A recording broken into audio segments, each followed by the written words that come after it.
Welcome to the Weekly Course of Action, Week 8. I'm Gwen Bortner. This week, I want to talk to you about a quarterly review. And the reason this topic is on top of my mind is for two reasons. One, a week or two before the end of the quarter is the perfect time for the quarterly review, and I'm going to be doing my quarterly review this week. Now, what is a quarterly review, you ask? Well, it's probably pretty much what you think it is. It's a review of all of your business activity for the previous quarter. It's a chance to look at what's been happening, see what's going on, try and make some decisions about what's coming up for the future of your business. Now, the other thing about a quarterly review is it's just a perfect runway into the next quarter. By looking at all of the data from the previous quarter, you can make really informed decisions about what you want to do for the next quarter. Now, how do you do a quarterly review? It's actually not very difficult.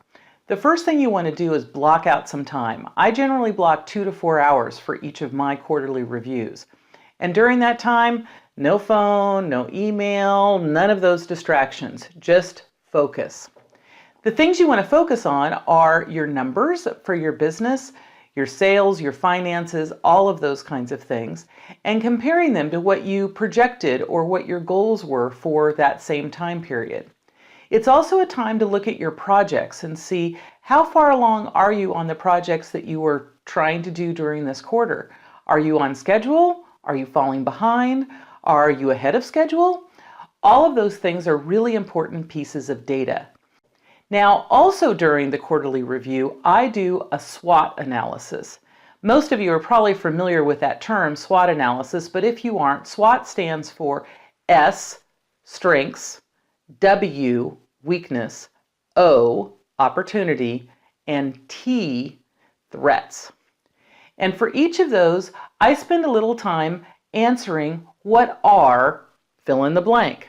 So what are my strengths? What has gone well in the business? What do I need to be leveraging as I move forward? What are my weaknesses?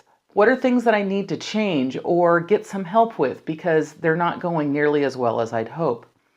What are my opportunities? Where are some new ideas that are coming out or new partnerships that maybe I can be forming with others either in my industry or outside of my industry? And what are my threats?